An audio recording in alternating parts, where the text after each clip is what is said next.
Ang Magnolia Hotshots ay baka maunahan ng TNT tropang 5G sa pagpirma at pagkuha sa free agent na si Justin Chua.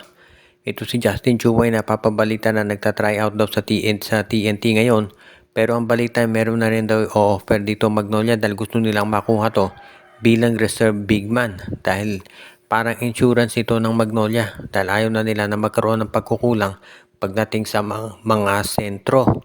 So kasi ng Magnolia ngayon, magkaroon sila ng maraming mga center talaga at mga forwards na magagamit, pwedeng pagbalasahin itong si Coach L.A. Tenorio para masiguro na yung kanilang lineup naman maging isa pa rin doon sa mga top contenders ngayon sa PBA. Alam natin na dito sa Commissioner's Cup, mga higante, mga imports. Kaya nga talagang gagandahan daw ng Magnolia yung preparasyon dito sa kanilang lineup at yung pagkuha sa mga nabanggit na katulad nila Justin Chuma na mga 6'6 forward, pwede talaga nilang magamit yan. Kaya nga ngayon, itong si Justin Chuma, talagang makikita natin dito kung ano yung pwede niya maitulong sa Magnolia. Veterano na to at syempre alam niya kung ano ang ina-expect sa kanya at kung ano magiging role niya.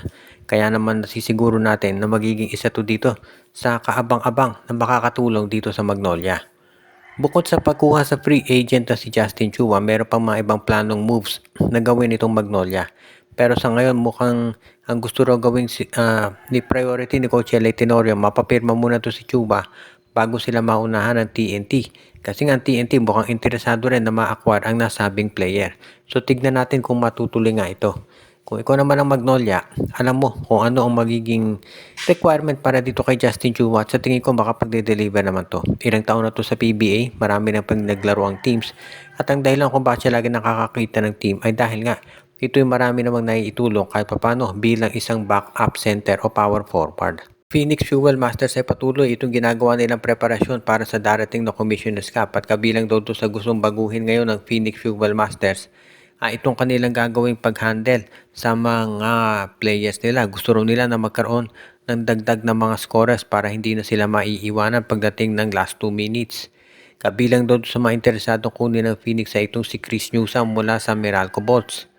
Alam natin na si Chris Newsome ang top player ng Meralco at nasisiguro natin na ito rin yung top salary earner dyan. So ibig sabihin nito, kung ang Phoenix ay gustong makuha itong si Newsome, ready na sila, meron na silang budget para mag-offer sa mga ganitong players. Balita nga may bagong financial backer daw itong Phoenix, so ibig niya sabihin, meron na silang budget para bumuo talaga ng ganitong klase at malakas na team. Kaya nga kung sakasakali magiging okay to para dito sa Phoenix Fuel Masters. Kinakailangan lamang siguro talaga na magkaroon sila ng dagdag na mga players para magamit talaga dito. Kung sakasakali naman, okay naman siguro sa Phoenix. Kung kahit sabihin natin gumastos dito kay Chris Newsome, basta makuha nila. Dahil ang magiging tulong dito ni Newsome matindi yan. Alam naman natin na na-lead ni Newsome itong Meralco Bolts sa championship kontra sa San Miguel. Ilang taon lang nakararaan.